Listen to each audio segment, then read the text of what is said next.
Je remercie ceux qui l'emploient. Je ne suis simplement qu'un intellectuel et un militant africain. Depuis, sinon ma naissance, tout au moins mon adolescence et mon très jeune âge. Et j'ai toujours été préoccupé par le sort des peuples africains, de tout notre continent. Je me suis investi pleinement dans l'analyse des problèmes auxquels étaient confrontés les peuples africains et en association étroite avec les forces sociales et politiques progressistes et démocratiques qui veulent transformer l'Afrique au bénéfice de ces peuples. Alors c'est à ce titre peut-être que, compte tenu de ma production d'ouvrages assez nombreux et qui ont eu beaucoup d'écho à travers le continent africain et dans le monde d'une manière générale, certains m'ont qualifié, m'ont octroyé le titre d'intellectuel organique. Je les en remercie beaucoup. Je suis très ému par cette qualification et j'espère en être digne. Oui, on a considéré que vous avez lancé beaucoup d'initiatives en Afrique avec le Codesria, en Amérique latine aussi avec des centres d'études sociales. Pourquoi? Écoutez, j'ai été dans ma carrière à certains moments enseignant, professeur d'université et à d'autres moments technocrate. Je ne vois pas de contradiction et de conflit entre ces deux professions et il m'est arrivé d'avoir été directeur de l'IDEP, de l'Institut africain de développement économique et de planification, de 1970 à 1980. C'était la deuxième décennie du développement africain et c'était un moment crucial dans l'histoire de l'Afrique contemporaine de construction, de reconstruction des États après que les peuples africains venaient à peine d'avoir reconquis leur indépendance.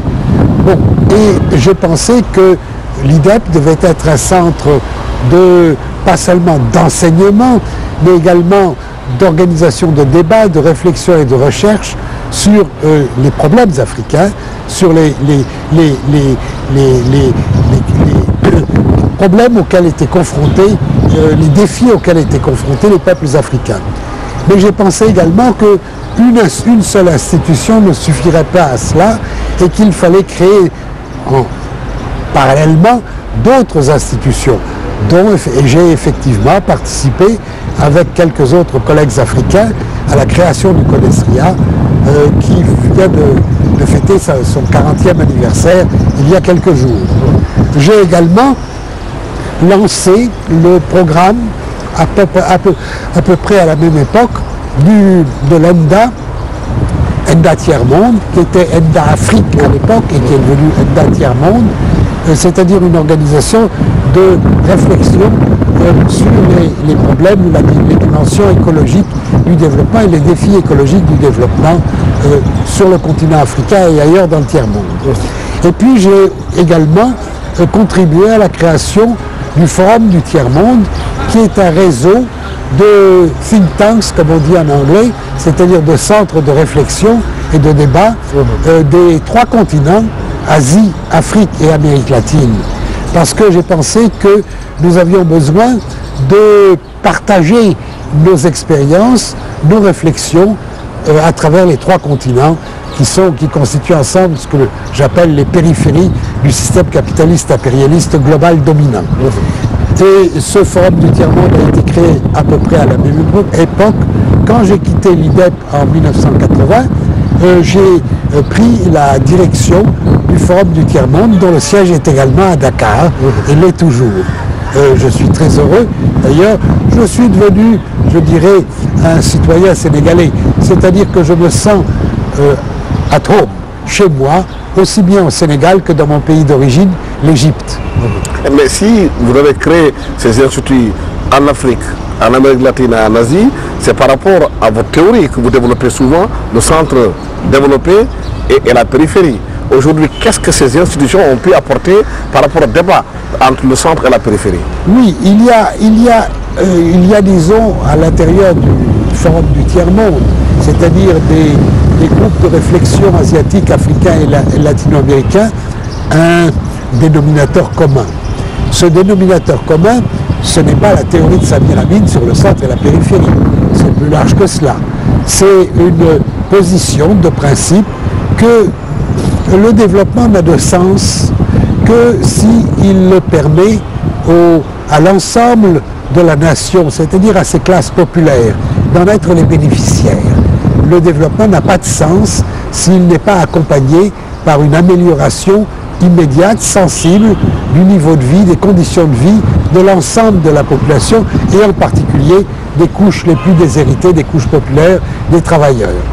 Et deuxièmement, que ce type de développement, c'est-à-dire un développement authentique, n'est possible que si le processus de démocratisation de la société est associé à des stratégies de progrès social et non dissocié de celle-ci.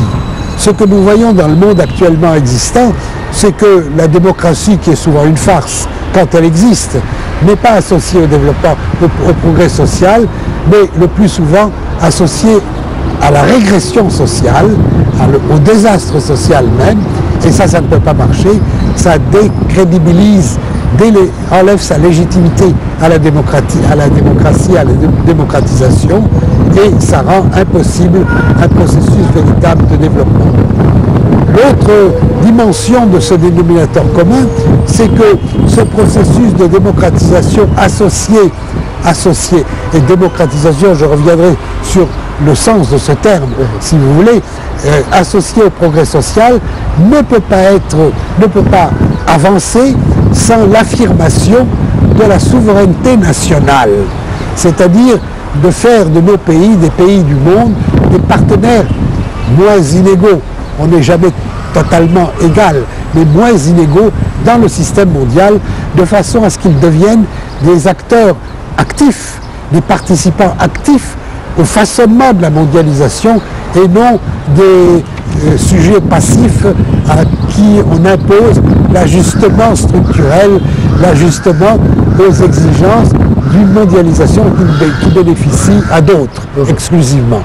Et chez nous, à des minorités, parfois des minorités tout à fait infimes. Mais pourtant, le constat qui a été fait sur le plan mondial, c'est que les pays asiatiques, il y en a certains qui ont connu un développement un peu plus ou moins intéressant. Quand on pense au Brésil, quand on pense à l'Amérique latine, entre autres.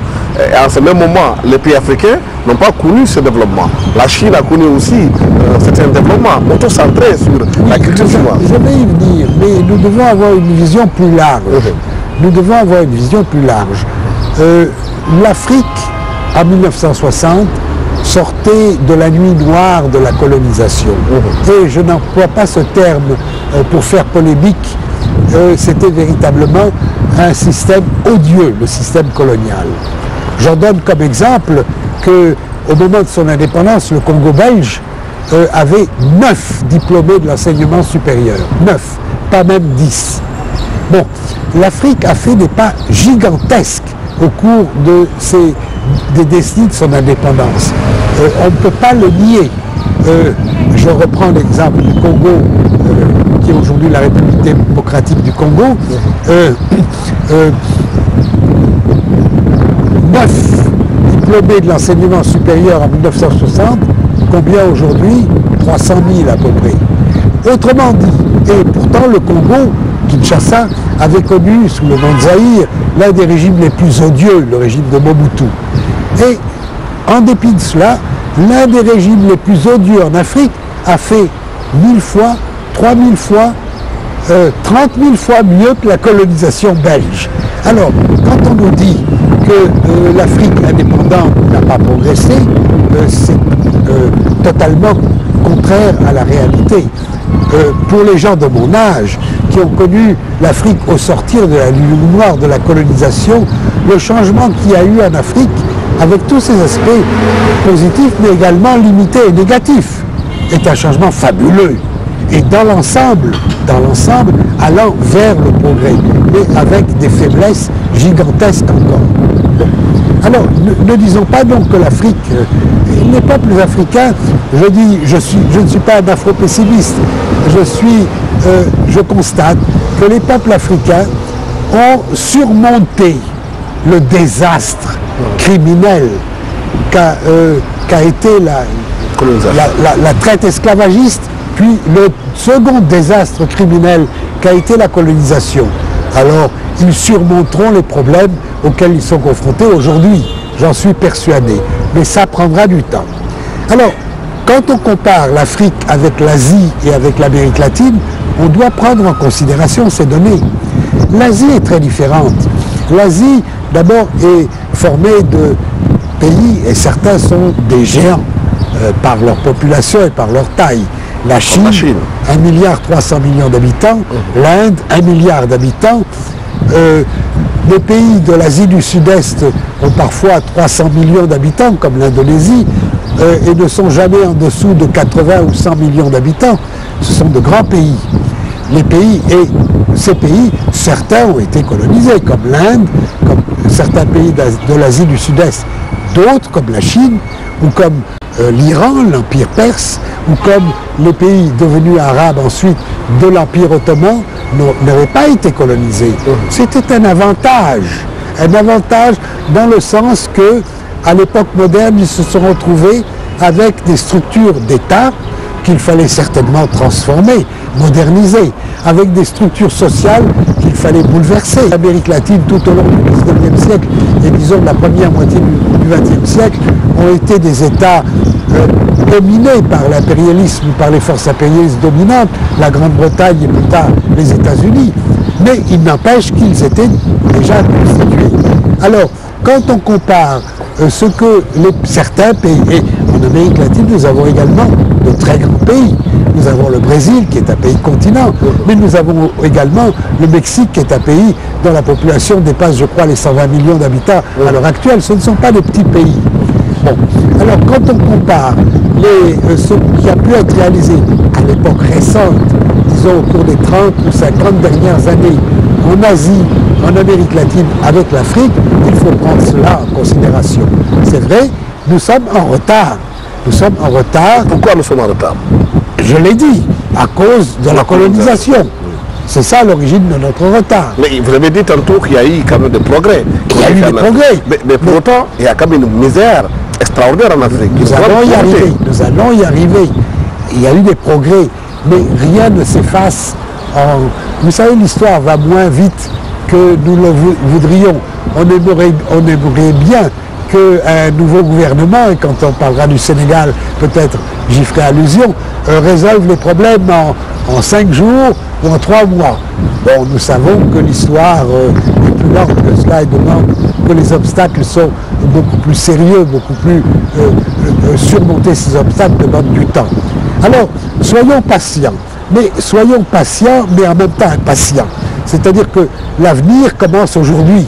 Et si nous voulons construire l'avenir, il faut commencer par le construire aujourd'hui et ne pas remettre éternellement au calendrier grec. Alors là, je peux venir à l'Afrique.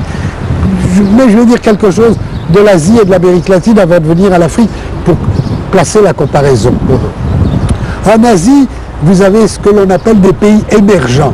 Bon, je n'aime pas, la Banque mondiale les appelle des marchés émergents, parce que pour la Banque mondiale, le développement, c'est l'expansion des marchés et rien d'autre.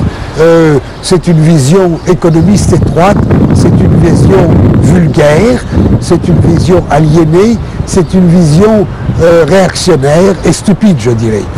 Non, nous avons en Asie des nations émergentes. Certaines de ces nations, comme la Chine, ne sont pas émergentes, parce qu'elles comptent parmi les plus vieilles nations de l'histoire. Nous en avons certaines en Afrique également. Je suis égyptien et l'Égypte n'est pas une nation nouvelle. C'est avec la Chine et avec l'Iran les 3 nations les plus anciennes de la civilisation humaine. Elles ont 5000 ans d'existence seulement, hein? Pas 2 siècles comme les États-Unis. Hein? Bon. Alors, mais émergentes dans le sens que ils ont les forces politiques, les forces sociales, l'organisation d'État capable de concevoir un projet souverain. On peut l'appeler projet national, c'est-à-dire un projet de développement authentique, c'est-à-dire un projet de développement, je ne dis pas socialiste, Et vous voyez, je ne le qualifie pas, un projet authentique, c'est-à-dire qui prenne en considération les exigences que l'ensemble de la nation en soit bénéficiaire, même avec les inégalités. Je ne parle pas. Est-ce que ce n'est pas là-bas la grande différence entre ces pays et certains pays africains, ou bien l'Afrique en général, où les projets africains sont pratiquement des calques de ce qui vient de l'extérieur? Ce n'est pas conçu, discuté à l'intérieur. Vous avez raison et je vais y venir. Alors, les pays d'Asie, la Chine, numéro 1, a un projet souverain. Bon, les autres pays d'Asie, les grands pays d'Asie, et un certain nombre de pays d'Amérique latine ont également des projets souverains, à des degrés divers, moins cohérents que le projet chinois. Mais nous ne voulons pas discuter de la Chine ici.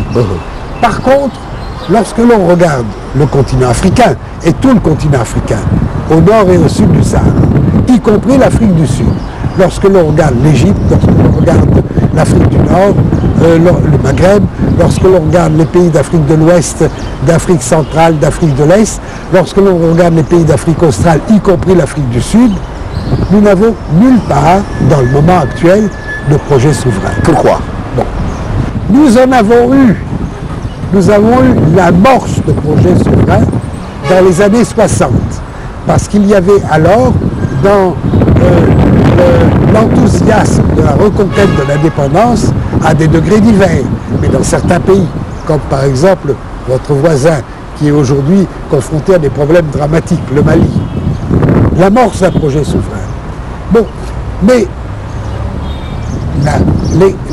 la taille des États africains, je veux dire la taille démographique et la taille en termes de force économique, relativement modeste, sauf peut-être pour le Nigeria, et peut-être et aussi l'Afrique du Sud, peut-être dans d'autres conditions, l'Égypte ou la République démocratique du Congo ou l'Éthiopie. Les autres pays sont des pays relativement faibles, modestes. Du coup, ils étaient très vulnérables aux pressions extérieures. Et ces projets souverains qui ont été amorcés à l'époque, Modibo au Mali, Modibo Keïta, Kwame Nkrumah au Ghana, un peu plus tard, Nyerere en Tanzanie, beaucoup plus tard, Thomas Sankara au Burkina Faso, également après la chute de l'empereur en Éthiopie, également au Zimbabwe avec Mugabe, quoi qu'on dise, et ailleurs, des amorces de projets souverains. Les contradictions internes, les faiblesses internes de la société elle-même, qui est l'héritage de la colonisation, et la pression extérieure, ont fait avorter ces projets. Et les ont fait avorter parfois par des coups d'État. Des coups d'État qui ont été soutenus par les puissances impérialistes. Moussa Traoré a été soutenu par les puissances impérialistes, y compris la France, jusqu'au bout. Bien. Alors, dans ces conditions, nous avons les faiblesses du continent africain à l'heure actuelle. Mais est-ce que aussi l'échec de ces projets internes? Ce n'est pas l'échec de ces projets.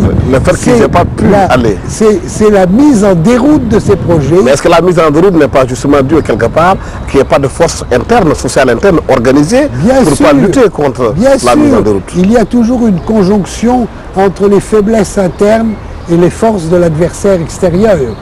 L'adversaire extérieur, c'est normal, c'est exploiter nos faiblesses, y compris les faiblesses de la société, les faiblesses objectives de l'économie, la taille, la géostratégie également, des faiblesses internes à nos propres sociétés, mais également les pressions extérieures ont joué un rôle décisif dans ce que vous appelez des échecs, que je n'appelle pas des échecs parce que, comme je l'ai dit, les réalisations n'ont pas été négligeables, mais insuffisantes. Et par conséquent, ce que nous avons vu dans les années, à partir des années 80-90, avec les programmes d'ajustement structurel, ça a été ce que l'on peut appeler une recolonisation de l'Afrique, c'est-à-dire une remise sous tutelle directe des politiques économiques des pays africains, de pratiquement tous les pays africains, à des degrés divers. Je crois que l'Algérie a résisté un peu, résiste, mais c'est à peu près le seul pays sur le continent qui n'est pas obéi aux exigences de l'ajustement structurel. Tous les autres, y compris l'Égypte, y compris l'Afrique du Sud, après avoir reconquis, mis en déroute l'apartheid et conquis une démocratie véritable,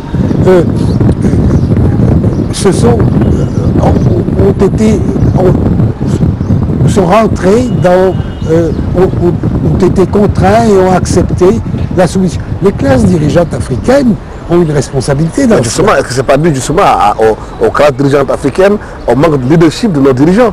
Pas de manque de leadership. Disons que les classes dirigeantes en Afrique, elles sont comme partout au monde, elles veulent rester au pouvoir. Je parle de classe, je ne parle pas de gouvernement. Les gouvernements peuvent changer, mais les classes, c'est quelque chose de plus large. Veulent rester au pouvoir. Et par conséquent, réalisant une complicité avec réalisant leur faiblesse, incapables de résister, elles ont accepté la soumission pour au moins tirer quelques marrons du feu, au moins pouvoir grappiller des miettes et pouvoir rester au pouvoir. C'est-à-dire qu'il y a eu un processus d'involution, un processus de démission de ces classes dirigeantes, et on doit être sévère avec elles. D'un autre côté, la faiblesse des masses populaires, les structures sociales font que nous avons des masses populaires qui sont des masses qui ont été paupérisées par ce développement capitaliste périphérique fondé fragile, disons, fondé sur peu de choses, sans solidité, des masses qui sont paupérisées, mais qui sont segmentées à l'extrême. Et alors, elles se sont trouvées elles sont jusqu'aujourd'hui dans une situation relativement faible face aux classes dirigeantes en place. Non pas seulement faible face à la répression dans un bon nombre de pays, et la répression atroce. Et on n'en parle pas toujours de cela. On ne parle pas de la répression au Cameroun. On parle de la répression ici ou là, mais pas dans les pays qui sont des pays clients de l'impérialisme et qui acceptent la soumission. Bon. Mais également, lorsqu'elles peuvent s'exprimer, comme on l'a vu dans le cas du Mali, quand les masses populaires maliennes, c'est elles qui ont renversé la dictature de Moussa Traoré par leur propre lutte courageuse, magnifique, avec des milliers de victimes, des dizaines de milliers de victimes, l'ont renversé. Mais au lendemain de leur victoire, elles n'ont pas été capables de capitaliser cette victoire parce qu'elles étaient segmentées, désorganisées, sans projet politique suffisant, et d'où la dégradation de la situation. Mais pourtant, le discours qu'on entend à travers le monde aujourd'hui, c'est le temps de l'Afrique. On le dit partout, les économistes éminents à travers le monde, entre guillemets, développent ce concept. Est-ce que c'est une nouvelle forme de colonisation de l'Afrique qui est dite ou bien traduite par ce qu'on appelle le temps de l'Afrique? C'est le temps de l'Afrique, mais quelle Afrique? Une Afrique qu'ils allaient coloniser, exploiter à leur bénéfice exclusif. Aujourd'hui, ceux qui disent c'est le temps de l'Afrique, la Banque mondiale, les grands monopoles de la triade impérialiste, États-Unis, Europe et Japon, c'est le temps du pillage de l'Afrique. C'est le temps du pillage de ses ressources naturelles. Pour eux, l'Afrique est importante. L'Afrique, c'est-à-dire ce continent avec son sous-sol extrêmement riche en pétrole, en gaz, en uranium, en or, en charbon, en minerais de fer, en cuivre, dans tous les minerais principaux, qui disposent de terres arables en abondance, notamment dans les zones soudanaises, pas sahéliennes hélas, mais soudanaises et équatoriales, et qui disposent d'eau, de quantités d'eau gigantesques dans la zone équatoriale. Ce sont ces richesses naturelles de l'Afrique qui intéressent l'impérialisme dominant, pas les Africains. Les peuples africains, je dis sous forme de boutade, pour les impérialistes, l'Afrique est importante, pas les Africains. Les Africains sont presque gênants. L'Afrique serait plus intéressante pour eux sans Africains, dépeuplés. Mais pourquoi les Africains n'arrivent pas à développer une défense doucement unie pour défendre les intérêts de l'Afrique? Ça viendra, mais ça prendra du temps, à travers de grandes luttes à venir encore. Qu'est-ce qu'il faut faire? Bon, il faut faire beaucoup de choses, hein. Je ne veux pas dire ce qu'il faut faire au plan économique, ça c'est évident et simple. Mais au plan politique, il faut s'engager dans un processus de démocratisation de la société, c'est-à-dire dans un processus long d'organisation des classes populaires par elles-mêmes et pour elles-mêmes, dans leur diversité, que ce soit la diversité de l'héritage historique culturel, que ce soit la diversité éventuellement de langue, éventuellement de religion, éventuellement de, je n'aime pas le terme ethnicité, mais enfin de culture, disons, mais en respectant cette diversité. Mais comment peut-on respecter cette diversité? C'est un État démocratique et fort parce qu'il est démocratique qui peut faire respecter la diversité. Ce n'est pas la destruction de l'État qui permet à la diversité de se déployer, d'affirmer sa richesse. Mais est-ce qu'aujourd'hui les classes dirigeantes africaines sont prêtes à faire ce travail? Non. Les classes dirigeantes en place, dans leur ensemble, non. Mais si les classes populaires avancent dans leur organisation, vous savez, les classes dirigeantes, ça change. Oui, on a souvent parlé un peu partout en Afrique de printemps arabe, on n'a pas de l'Égypte, on n'a pas de la Tunisie. Aujourd'hui, il y a un changement de gouvernement au niveau de l'Égypte, avec les frères musulmans qui sont au pouvoir, mais les problèmes persistent toujours en Égypte. Pourquoi ça n'arrive pas à prendre? Bien sûr que les problèmes persistent. Ce qui s'est passé dans les pays que vous parlez, en particulier l'Égypte et la Tunisie, c'est exactement ce qui se passe en Afrique. C'est-à-dire que l'Égypte et la Tunisie ont été soumis à la mondialisation impérialiste. L'Égypte avait eu, à l'époque de Nasser, un projet souverain, un projet réel. Il était ce qu'il était. Bon, je ne veux pas en parler beaucoup, mais il était ce qu'il était. Mais après la mort de Nasser, avec Sadat puis Moubarak, les classes dirigeantes égyptiennes ont renoncé à ce projet souverain pour accepter de s'insérer dans la mondialisation unilatérale impérialiste. La Tunisie également. Alors qu'est-ce que ça a produit? Ça a produit un désastre social.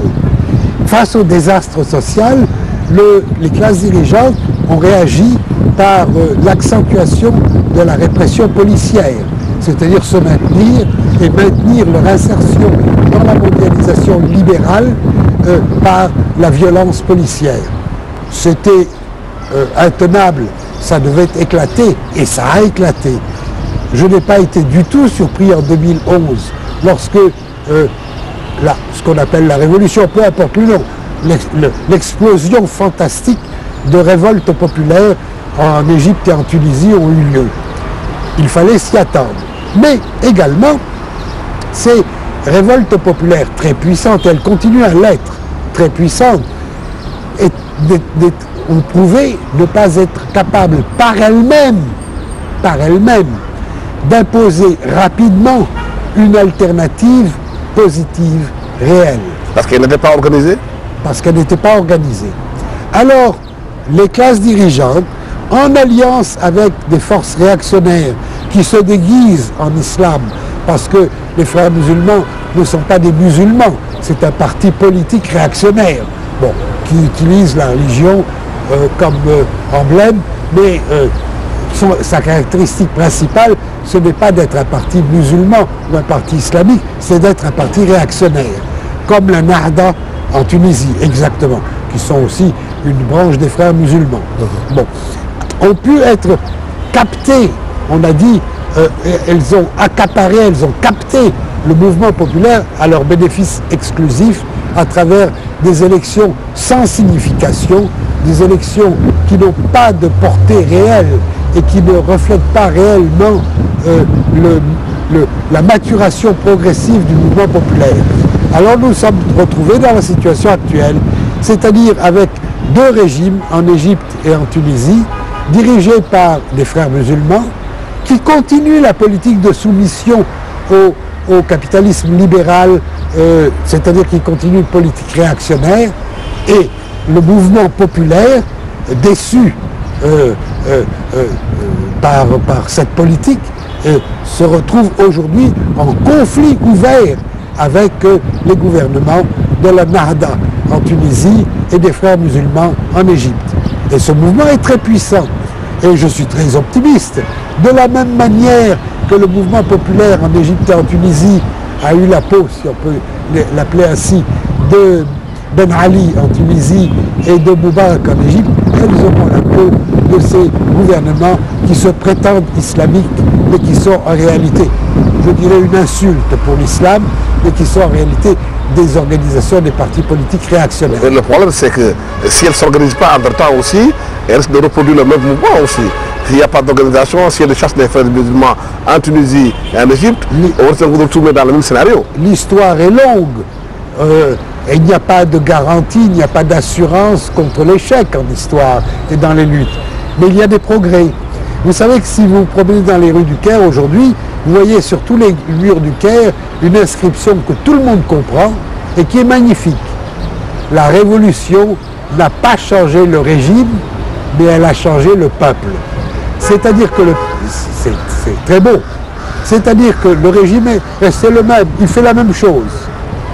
Mais le régime, ça veut dire le gouvernement. Mais le peuple, lui, n'est plus le même. Il a pris conscience de sa force.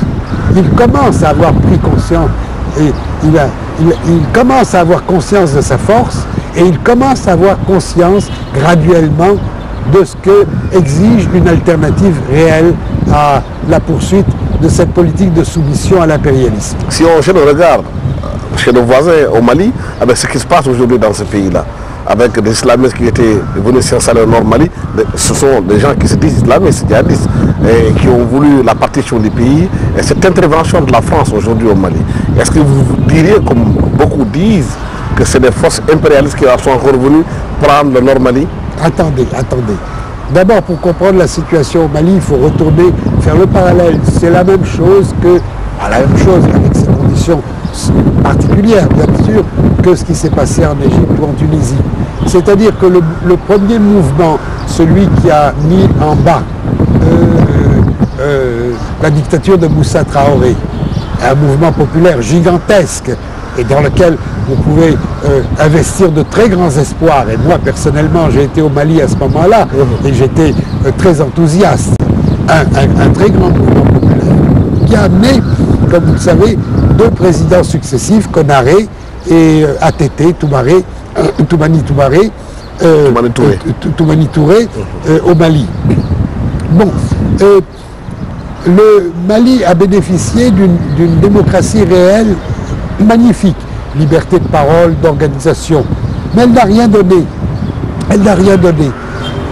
C'est-à-dire, il y a eu des élections, mais ces élections ont donné des députés sans pouvoir, et donc favorisant leur ralliement opportuniste par des moyens de corruption à la survie au jour le jour, une floraison de partis sans signification, etc. Alors, est-ce que l'on peut considérer, est-ce que l'on peut dire, bon, le peuple malien était incapable de s'imposer? Non. Mais il lui fallait du temps. Comme à tous les peuples. Il lui fallait apprendre à travers son expérience. Or, et c'est ça qui est grave, la situation internationale était très défavorable. La dictature de Moussa Traoré a été renversée au moment même, début des années 90, où le capitalisme impérialiste triomphant imposait son modèle, sa recolonisation de l'Afrique. Et ça a été l'obstacle. Le Mali, le nouveau Mali démocratique, n'était pas capable de résister. Alors, la situation sociale a continué à se dégrader d'une façon épouvantable. Ce qui a donné un terrain pour l'implantation du soi-disant islamisme. Mais, quand on regarde ce qui s'est passé au Mali, bon, le Mali est géographiquement un grand pays, et la partie nord, le nord de la vallée du Niger, parce que quand on dit le nord de la vallée du Niger, c'est le Grand Sahara, avec un peuplement disparate, très disparate, comme dans tout le Sahara. Alors ce qui s'est passé, ça n'a pas été au Mali une révolte populaire du nord du Mali, ça a été une agression de groupes armés dits islamiques, des djihadistes. Mais quand on les voit, quand on voit ce qu'ont fait ces djihadistes dans les villes qu'ils ont occupées, Tombouctou, Gao, quand on voit les atrocités qu'ils ont fait subir, quand on voit le pillage auquel ils se sont livrés, les destructions culturelles, le pillage, quand on sait que les émirs de ces simples ont souvent été et continuent à être des trafiquants de drogue et d'armement et d'autres choses. Alors, le fait qu'ils s'intitulent djihadistes islamiques est véritablement une insulte à l'islam. Ils ne le sont pas. C'est eux qui ont conquis le nord du Mali. Ce n'est pas une révolte populaire. Alors, face à la faiblesse, l'effritement, l'inexistence de l'État malien et de son armée, malheureusement, ces groupes, bien que tout à fait minoritaires, mais parce que terriblement bien entraînés, soutenus avec des milliards de dollars venant des pays du Golfe, que l'on considère comme des pays qui ne sont pas condamnés par les puissances occidentales, qui sont les alliés des puissances occidentales, l'Arabie Saoudite, le Qatar, entre autres, mais également les Émirats. Quand on voit, c'est avec ces moyens qu'ils ont conquis. Alors, dans le cas du Mali, l'alternative était très simple. Ou laisser ces brigands s'imposer, ou les chasser. Alors, l'intervention de la France, je n'aime pas les interventions étrangères du tout, et pas plus celle de la France que celle d'aucun autre pays impérialiste. Et je considère la France comme un pays impérialiste et colonialiste. Et elle a des idées derrière la tête, c'est certain. Mais cette intervention, dans la mesure où elle pourrait permettre tout au moins de chasser les djihadistes en question du nord du Mali, et d'autre part de permettre au Mali de se reconstituer comme État et société, je crois que nous ne pouvons à ce stade que la soutenir. La France ne peut pas jouer un rôle positif dans la reconstruction du Mali, parce que la France est alignée sur les États-Unis, sur l'Europe, sur le modèle de développement préconisé par la Banque mondiale, le Fonds monétaire, qui sont le modèle qui a conduit au désastre. La France est en très mauvaise posture pour aider le Mali. Mais le Mali, il faut faire confiance à ses forces populaires, au nationalisme malien, qui est un nationalisme respectable, comme tous les grands nationalismes africains, saura, je suis sûr, faire face à ce défi et limiter, non pas seulement limiter les dégâts, mais reprendre l'initiative dans la reconstruction d'un Mali digne de ce nom. Le Mali tombait au moment où le Sénégal connaissait une deuxième alternance démocratique avec l'arrivée de Macky Sall au pouvoir, remplaçant 12 ans d'Abdoulaye Wade. Aujourd'hui, le Sénégal est dans une situation assez alambiquée. Quelle analyse faites-vous de la situation? Oui, le Sénégal est dans une situation fragile. Et je ne crois pas qu'il faille ne pas le dire. Il faut le dire. Le Sénégal est un bon petit pays qui a des avantages par rapport à d'autres pays de cette taille sur le continent africain. Il a une culture démocratique qui a pénétré ces classes populaires d'une manière plus forte que dans beaucoup d'autres pays. quand on le compare par exemple à la Côte d'Ivoire ou à la Guinée-Conakry. Bon, c'est un avantage. Il a aussi l'avantage, en dépit de la diversité ethnique et linguistique, d'être un pays où les différentes composantes ethniques du peuple sénégalais s'entendent parfaitement, ou presque parfaitement. Bon. Et par conséquent, il est difficile de jouer des cartes ethniques pour diviser le Sénégal. Ce sont ses avantages.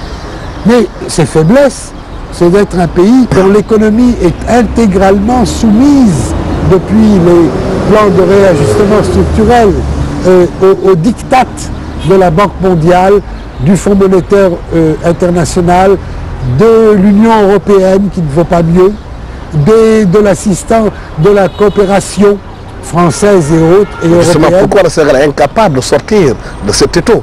C'est difficile, c'est difficile. Il ne peut que progresser, j'espère, et il le pourra. Je fais confiance au renouveau politique du Sénégal. Avancer lentement, prudemment, mais avec force. Il faut que il peut graduellement imposer aux forces dominantes à l'échelle mondiale, c'est-à-dire à l'Union européenne, à la France, aux États-Unis, imposer les conditions de sa participation à la mondialisation. Il ne pourra pas le faire comme la Chine, bien sûr, hein, mais il peut commencer à le faire. Mais en quoi faisant? Bon, en décidant, je ne veux pas rentrer dans le détail parce que je ne veux pas me substituer aux cadres sénégalais qui sont tout à fait capables de savoir comment le faire. Mais je voudrais soulever un problème politique là. Il faut des résultats visibles pour les classes populaires, rapides. Quelques résultats. C'est-à-dire si, parce que le processus de reconstruction, de construction sera lent, difficile, les masses populaires sénégalaises risquent de perdre patience. C'est-à-dire de dire, bon, nous avons voté, nous avons élu ce gouvernement, nous constatons que c'est un gouvernement honnête sur beaucoup de plans, mais ça ne suffit pas. Nous ne voyons rien de changer dans les conditions. C'est ce qu'elles disent en ce moment. C'est ce qu'elles disent en ce moment. Alors, je crois que si j'avais un petit conseil à donner, un petit conseil, je ne me substitue pas au cadre sénégalais pour donner des leçons. Un petit conseil, je dirais, choisissez un ou deux points d'attaque, avec une task force spéciale pour faire une avancée visible en termes d'amélioration des conditions de vie des classes populaires, rapide. Rapide ne veut pas dire 3 jours, mais veut dire quelques mois. Rapide.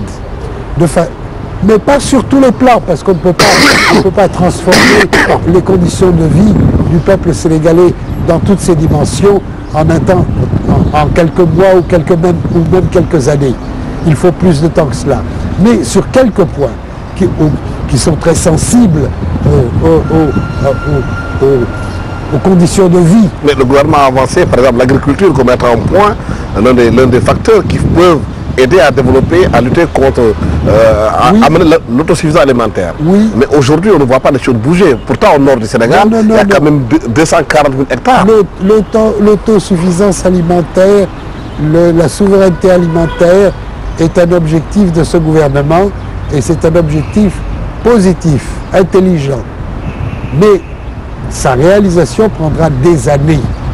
En attendant, et dans ce cadre de la souveraineté, de la conquête graduelle de la souveraineté alimentaire, on peut choisir un ou deux points d'attaque pour avoir des résultats visibles plus rapides.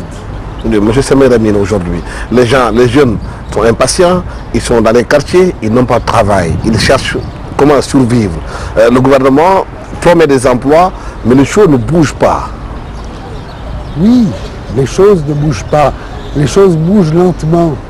Je ne vais pas répéter ce que je viens de dire. Choisissez, que le gouvernement choisisse mais le fasse connaître rapidement quelques points d'avancée et avance rapidement sur ces points, de façon à ce que le peuple sénégalais comprenne qu'il lui faut être patient, mais que ce gouvernement donne des résultats, avance dans la bonne direction. Oui, il y a aussi la question au Sénégal concernant les biens mal acquis. Le gouvernement est en train de traquer ceux qui étaient au pouvoir en disant qu'ils ont pris beaucoup d'argent qui l'ont amené à l'extérieur. Est-ce que vous pensez que ces traques peuvent aboutir au moment où vous l'avez dit qu'il y a des puissances impérialistes qui ont aidé les gens à cacher l'argent à l'extérieur? Que le gouvernement soit engagé dans une lutte pour la réparation des dévastations de la corruption du gouvernement antérieur, c'est évidemment une très bonne chose et très belle chose. Ça ne donnera pas de résultats gigantesques en termes financiers, parce que malheureusement, beaucoup de cet argent qui a été volé n'est pas au Sénégal, mais a été caché dans des paradis fiscaux ici ou là. D'un autre côté, comme vous le savez, dans la culture politique sénégalaise, justement, compte tenu de la défiance à l'égard de l'État, on n'est pas très exigeant en termes de gestion des finances publiques. Et tout le monde ne voit pas tellement mal voler l'État à condition que vous redistribuez. Ce n'est pas toujours très mal vu. Alors il y a un problème. Est-ce que c'est une question de culture dans notre pays? Oui, c'est une question de culture.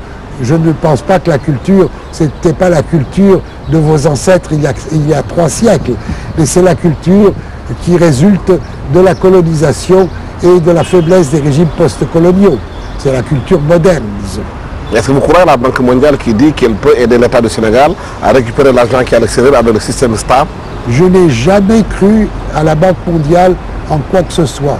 La Banque mondiale n'a jamais fait que mentir. Alors sur ce plan, je ne lui ferai pas plus confiance que sur un autre plan. Monsieur Samir Amine, merci de nous avoir reçus au Codesiria, qui est un centre d'excellence et d'intellectuels où les Africains viennent réfléchir pour l'avenir du continent.